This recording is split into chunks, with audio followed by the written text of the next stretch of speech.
అత్యంత ఆదరణ పొందుతున్న #1 premium range beauty products ARM Pearl Beauty. నమస్తే, నేను Kesh. Welcome to Suman TV.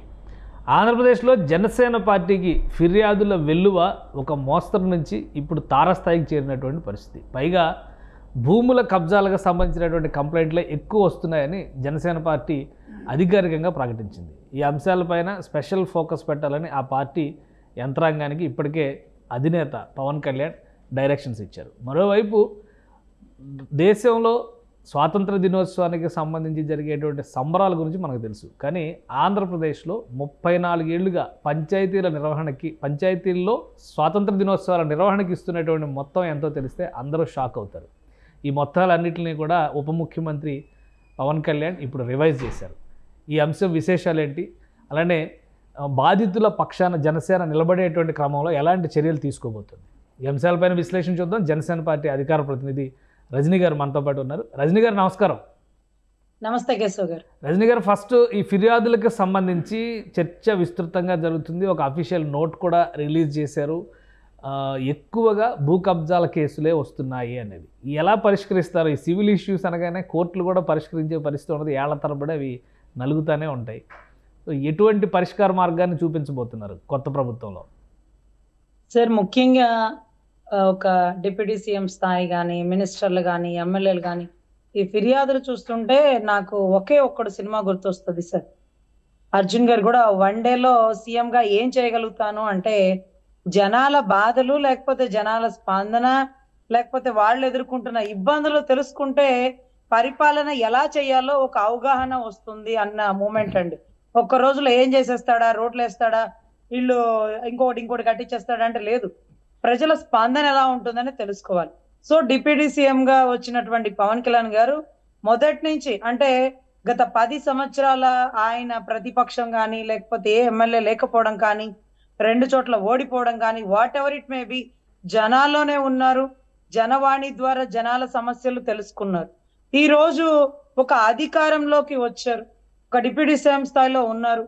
మరి ఈ రోజు చెక్కుల మీద సంతకాలు పెడతారా, ఏసీ రూముల్లో కూర్చుంటారా అంటే లేదు, నేను ఎక్కడి నుంచి వచ్చానో ఆ పునాది నాకు ఎప్పుడు గుర్తుంటుంది అంటూ మళ్ళీ అదే ధోరణితో మొన్నటిదాకా ఆయన ఒక్కడే జనవాణి కండక్ట్ చేసేవారు.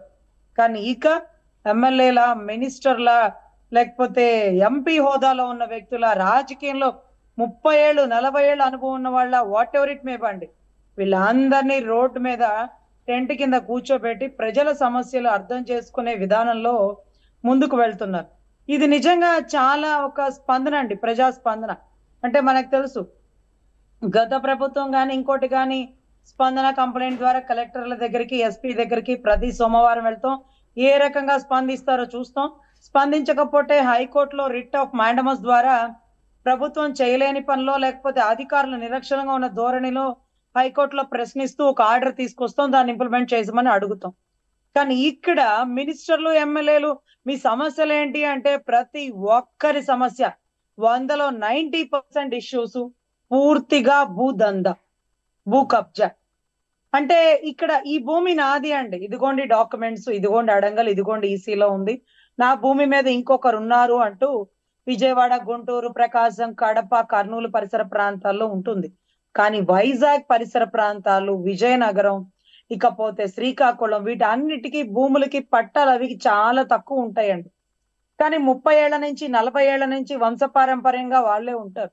కానీ ఈ రోజు వాళ్ళని జుట్టు పట్టుకొని బయటకు గెంటేసి వాళ్ళ భూముల్ని ఆక్యుపై చేస్తుంటే కోర్టులో కేసులు వేయడానికి వస్తే, అమ్మా ఇన్ని సంవత్సరాలు ఉన్నారంటున్నారు, దానికి కాగితాలు ఉండాలి కదమ్మా అంటే, ఎప్పటి నుంచో మాకు ఇచ్చేసిన భూములు అండి, ఇదిగోండి 75లో మాకు పట్టా ఇచ్చారు, మేము ఇప్పుడు ఎప్పటి నుంచో ఇక్కడే ఉంటున్నాం, ఈ భూములు ఇప్పుడు గవర్నమెంట్ దందాతో గత వైసీపీ గవర్నమెంట్ వాళ్ళు ఆక్యుపై చేశారు, మరి ఇప్పటికిప్పుడు మీ ప్రభుత్వం వచ్చింది కదా రజనీ గారు మీరు ఇచ్చేయండి అంటే, అది ఎలా అవుతుంది అంటే, భూమి మీద హక్కులు ఎవరికి ఉంటాయి అంటే దాన్ని కొనుక్కున్న వాడికి కాదేమో, ఒరిజినల్ డాక్యుమెంట్స్ ఉన్నవాడికి కాదేమో, ఈక్వల్ గా భూమి మీద పొజిషన్ లో కలిగి ఉన్నోడు కూడా సమాన హక్కేమో అనేటటువంటి చట్టాలండి.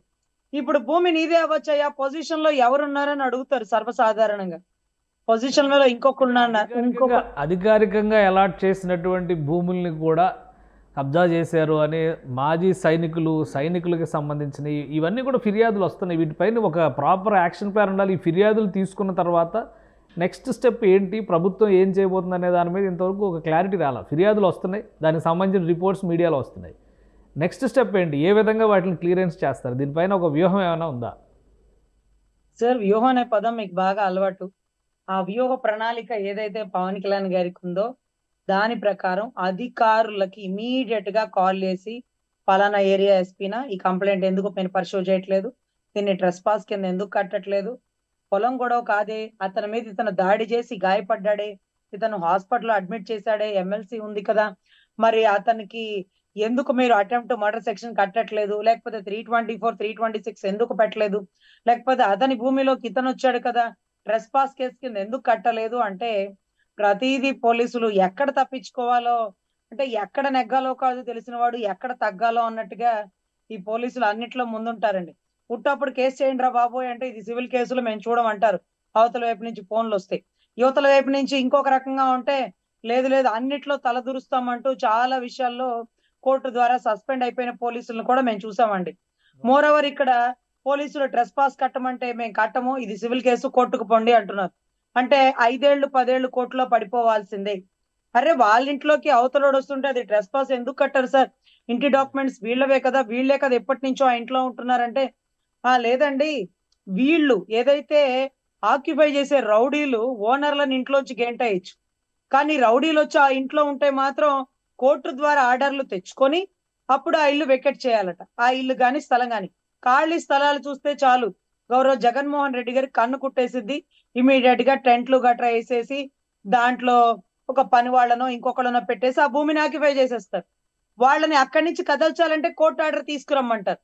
సో ఈ మాదిరిగా గతంలో భూ కబ్జాలన్నీ జరిగినాయండి. ముఖ్యంగా వైజాగే అడ్డాగా ఎందుకు పెట్టుకున్నారంటే రాజధాని రైతులంటే చదువుకున్న వారు, తెలివిగలవారు, కొద్దో గొప్ప ఆర్థికంగా ఉన్నవారు, కోర్టు దాకా వెళ్లి నిలదీసి ప్రశ్నించగల సమర్థులు, వాళ్ళ దగ్గర అన్ని భూములకి కాగితాలు, డాక్యుమెంట్స్, ఈసీలు, అడంగులు అన్ని ఉంటాయి, లింక్ డాక్యుమెంట్స్ తో సహా. కానీ వైజాగ్ భూములకి చాలా వరకు తక్కువ ఉంటాయి సార్. కొంతమంది దగ్గర అసలు భూమికి సంబంధించిన కాగితాలు ఉండవు, ఏళ్ల తరబడి నుంచి అదే భూమి మీద ఉంటారు, ఈసీలు ఉండవు, లింక్ డాక్యుమెంట్స్ ఉండవు. సో వారిని మాత్రమే మోసం చేయగలుగుతాం. అందులోనూ వారికి కేసు వేసేంత విద్యార్హత కొంతమందికి లేదు, కొంతమంది ఆర్థిక స్తోమత లేదు, ఉన్నా కానీ వైజాగ్ నుంచి అమరావతి దాకా రాలేని పరిస్థితులు కొంత ఉంటాయి వాళ్ళలో. ఇవన్నిటినీ అసహాయతని బేస్ చేసుకొని గౌరవ జగన్మోహన్ రెడ్డి గారు తన జెండాని వైజాగ్ లో పాతబోయారు. అదృష్టవశాత్తు ప్రజలు ఇచ్చిన తీర్పుతో వారు తాడేపల్లి ప్యాలెస్ కి పరిమితమై లోటస్ పాండ్ లో కూడా అడుగు పెట్టలేక బెంగళూరులో తచ్చట్లాడుతున్న పరిస్థితి. రైట్. ఇప్పుడు ఆంధ్రప్రదేశ్లో ఫిర్యాదులకు సంబంధించి వస్తున్నటువంటి అంశాల్లో అటు తెలుగుదేశం పార్టీ, ఇటు జనసేన, బీజేపీ మూడు పార్టీల నాయకులు నిర్వహిస్తున్నారు. రోజు ఎవరో ఒకరు ప్రజాప్రతినిధులు కానీ ప్రభుత్వంలో ఉన్నటువంటి ప్రతినిధులు కానీ అక్కడ ఉంటున్నటువంటి పరిస్థితి ఉంది. సో వీటన్నిటినీ కంపైల్ చేసేందుకు కావాల్సినటువంటి వ్యవస్థలు కానీ నెక్స్ట్ లెవెల్ యాక్షన్ ప్లాన్ కానీ ఏమైనా ఉందా? సార్, ఒక మెట్ ఎక్కినప్పుడు రెండో మెట్ ఎక్కుతారు కదా ఆటోమేటిక్ గా. ఇప్పుడు వాళ్ళు వచ్చి కంప్లైంట్ ఇచ్చారు. ఆ కంప్లైంట్ మీద బయట కూర్చున్న ఎమ్మెల్యే ఇమీడియట్ గా, మీరు కూడా ఒకసారి లైవ్ ఏదైనా ఉంటే చూడండి, ఇమీడియట్ గా ఆ ఎమ్మెల్యే అయితేనేమి, మినిస్టర్ అయితేనేమి, ఎంపీ అయితేనేమి ఆ కంప్లైంట్ ఏంటో, ఇది పల్నాడుదా, పల్నాడు ఎస్పీ కలపండి, ఆ ఎస్పీ గారు ఈ కంప్లైంట్ మీరు ఎందుకు తీసుకోలేదు, ఇది ఎన్ని రోజుల నుంచి ఎందుకు అయ్యాయా, అది దాని గురించి జరుగుతుంది డిస్కషన్, వాళ్ళ ఆధారాలు అవి సరిగ్గా ప్రొడ్యూస్ చేయలేకపోయారండి. ఆధారాలు వాళ్ళు తెచ్చే గారికి మీరెందుకు ఉద్యోగం చేస్తున్నారు, మీకు నెలాఖరు ఎందుకు జీతం తీసుకుంటున్నారు, ఆవిడ ఫిర్యాదు చేసింది, మీరు దర్యాప్తు చేసి మీరు ఆధారాలు తీసుకురావాలి, మీ ఉద్యోగం కూడా వాళ్ళనే చేయమంటారా, మీ జీతం వాళ్ళకి ఇచ్చేస్తారా ఏమన్నా అని అడుగుతున్న పరిస్థితిలో కన్సర్న్ డిఎస్పీలో, ఎస్ఐలో సార్ ఏమనుకోకండి సార్, వారిని పంపించండి, మేము ఎంక్వైరీ చేసి దర్యాప్తు చేసి ఆ కేసు కడతాము అని చెప్పి మాట్లాడుతున్నది కళ్ళ ముందు మేము చూసినామండి. అదే రకంగా సివిల్ కేసులు లేకపోతే భూమి మీద ట్రెస్ పాస్ కేసులు, వీటన్నిటికంటే మించి కొన్ని ఉద్యోగాలు తీసేశారండి గత ప్రభుత్వంలో. ఎన్నో ఏళ్ల తరబడి నుంచి పనిచేస్తున్న ఉద్యోగాలు, ముఖ్యంగా పంచాయతీ శాఖలో సంబంధించి గత ప్రభుత్వంలో కాంట్రాక్ట్ ఎంప్లాయీస్ కి జీతాలు తక్కువ ఇచ్చారని, లేకపోతే కొంతమందిని ఉద్యోగాల నుంచి తీసేశారని వారందరూ కూడా ఈ రోజు కోర్టును ఆశ్రయిస్తున్న పరిస్థితి. అంటే గత ప్రభుత్వం కరెక్ట్ గా పనిచేస్తే ఉద్యోగులు ఉద్యోగం చేసుకోకుండా కోర్టుకు రావాల్సిన పని లేదు కదండి. సంథింగ్ అక్కడ ఏదో జరిగింది. GGH గుంటూరు గవర్నమెంట్ హాస్పిటల్లో ఎంతో మందిని కరోనా టైంలో పనిచేసిన ఉద్యోగులను కూడా వాళ్ళ ఉద్యోగ నిబంధనలకు ఉల్లంఘనతో బయటికి పంపించేశారు. ఏమనంటే కాంట్రాక్ట్ అయిపోయింది, మీరు పొడిగించాల్సిన పని లేదు, మీరు వెళ్ళిపోండి, మా వాళ్ళని వేసుకుంటామంటూ ఉద్యోగానికి 1,00,000, 2,00,000, 5,00,000 డిమాండ్ చేసి మార్పించుకుంటున్నారు. ముఖ్యమంత్రి ఆరోగ్య కేంద్రం కింద ఎన్ని రోజులు పడుతుంది ఇవన్నీ స్ట్రీమ్ లైన్ చేయడానికి? ఆల్రెడీ జగన్మోహన్ రెడ్డి గారు 2 నెలల నుంచి మీరు ఏం చేయలేకపోతున్నారని ఆరోపిస్తున్నారు. ఎన్ని రోజులు పడుతుంది ఇవన్నీ ఒక దారిలోకి తీసుకురావడానికి, ఒక కొలిక్కి తీసుకురావడానికి? సార్ ఇప్పుడు నాకు అమర్నాథ్ గౌడ్ అన్న, అదే అమర్నాథ్ గుర్తొస్తున్నారండి. అమర్నాథ్ గారు, గుడివాడ అమర్నాథ్ గారు అనుకుంటా. కోడి గుడ్డు పెట్టింది, అది పొదగాల, అది బిడ్డనవ్వాలా, అది పుంజో పెట్టో అప్పుడే కదా తెలిసేది. నేనంటే ఎగతాళి చేశారే, ఇప్పుడు మీరు కూడా అదే చేస్తున్నారు కదా అంటున్న పరిస్థితి అయితే ఉంది సార్. ఈ రోజు మీరు పెట్టొచ్చిందా పుంజు వచ్చిందా అంటే, ఆయన ప్రభుత్వం ఫామ్ అయ్యాక రైతు భరోసాకి ఎప్పుడో అక్టోబర్ లో చేశారండి. అమ్మఒడి కూడా ఆయన ప్రభుత్వం ఫామ్ అయ్యాక 8 నెలల తర్వాత చేశారు. విద్యా కానుక అయితే 11 నెలలు ఉంది. సో టైం పడుతుంది. పూర్తిగా ఖాళీ చేతులు ఇచ్చి తప్పట్లు కొట్టమంటే కొడతాం, కానీ ఖాళీ చేతుల్లోంచి మేము ఏదన్నా ఉత్పత్తి చెయ్యాలి అంటే మాకేం అర్థం కావట్లేదండి. ఎప్పుడు మా నాయకుడే మా కోసం ఖర్చు పెడుతూ ఉంటాడు. ఈసారి ఆగస్టు 15కి మీరు హామీ ఇచ్చిన వాటిలో కొత్త పథకాలు మొదలు పెడుతున్నారు. ఒక 3 పథకాలు అని చెప్పి అంటున్నారు. నిజమేనా? ఎంతవరకు దానికి సంబంధించి యాక్షన్ ప్లాన్ రెడీ అయింది? 100% అండి. ఏదో 3 కొత్త పథకాలు ఇంప్లిమెంట్ అవుతాయి అన్నారు. అయినా ప్రభుత్వం గడ్డు కాలంలో ఉన్న, రాష్ట్రం లోటు బడ్జెట్ లో ఉన్న, ఏదైతే పాపం డిప్యూటీ సీఎం గారు జీతం తీసుకోలేని పరిస్థితి అంటూ నిర్ధారించిన, బ్లీచింగ్ కూడా డబ్బులు లేవన్న పరిస్థితిలో ఉన్నప్పటికీ పాపం ఆయనకేనంటేనండి, ఆయన కోరిక ఏది కోరుకున్నా తీరదేమో, నేను జీతం తీసుకుంటాను అన్నాడు. టక్కుమని మళ్ళీ 2-3 రోజుల్లో జీతం తీసుకోలేని పరిస్థితిలో ఉంది. ఫర్నిచర్ కూడా నా డబ్బులతో నేనే కొనుక్కుంటా. ఈ ఫర్నిచర్ కోసమే మహాయుద్ధాలు జరిగినాయి. నాకెందుకురా బాబు, నేనే ఎంతో మందికి ఇస్తుంటా, నా ఫర్నిచర్ నేను కొనుక్కుంటాలని ఒక నిర్ధారణకు వచ్చేసారు. పంచాయతీలకి బాగానే ఆయన చాలా ఉదారంగా డబ్బులు ఇచ్చినట్టున్నారు కదా. 34 ఏళ్ళుగా మైనర్ పంచాయతీలకి 100 రూపాయలు స్వాతంత్ర దినోత్సవాలు నిర్వహించడానికి 100 రూపాయలు ఇస్తే ఈయన ఇప్పుడు దాన్ని 10,000 చేశారు. మేజర్ పంచాయతీలకి 250 రూపాయలు ఉంటే 25,000 చేశారు. డబ్బులు ఏవైనా కానీ ఖర్చు పెడుతున్నారు బాగానే.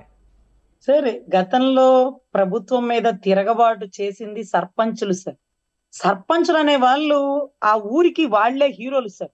ఎందుకంటే పొలం చేసుకున్నోడుకో, కౌలు చేసుకున్నోడుకో ఎమ్మెల్యే ఎవరో, ఎంపీ ఎవరో, సీఎం ఎవరో కూడా కొంతమందికి తెలియని పరిస్థితుల్లో ఏ అవసరం వచ్చినా, ఏ కష్టం వచ్చినా సర్పంచ్ దగ్గరికే వెళ్తారు. అందులోనూ మహాత్మా గాంధీ గారు కూడా చెప్పారు, గ్రామ స్వరాజ్యమే రాష్ట్ర అభివృద్ధికి కానీ దేశ ప్రగతికి కానీ పునాది అని. అటువంటి గ్రామ స్వరాజ్ మీద పవన్ గారికి, జగన్ గారికి ఉండే వ్యత్యాసం చూపిస్తూ ఈ ఆగస్టు 15 భారతదేశానికి స్వతంత్రమే కాదు, రాష్ట్రానికి కూడా మరొక్కసారి స్వతంత్రం వచ్చింది. బ్రిటిష్ వారి అరాచకపు పరిపాలన నుంచి ఎలాగైతే అప్పట్లో స్వతంత్రం వచ్చిందో, వైసీపీ అరాచక పరిపాలన నుంచి కూడా కూటమిని గెలిపించడంలో man of the match, game changer Pawan Kalyan garu ఈ రోజు సర్పంచులకి ఇంకొంచెం దగ్గర అయ్యారు. వారి మనసును దోచుకున్నారు. రాగల పంచాయతీ ఎన్నికల్లో ఇది దృఢమైన పునాది వేయబోతుంది. జగన్ గారి ఓటమికి మొదటి మెట్టు సర్పంచులే.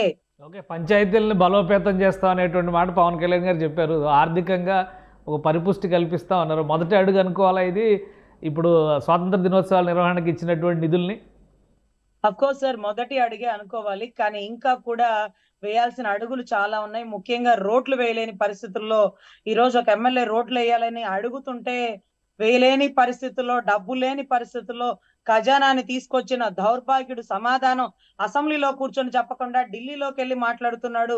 36 మంది అంటున్నాడు. ఎవర్రా చూపించరా అంటే పాస్పోర్ట్ సైజ్ ఫోటోలు తీసుకొని పోతున్నాడు. ఫుల్ సైజ్ ఫోటోలు తీసుకెళ్లట్లేదు. వాళ్ళ భార్య బిడ్డల్ని తీసుకెళ్లట్లేదు.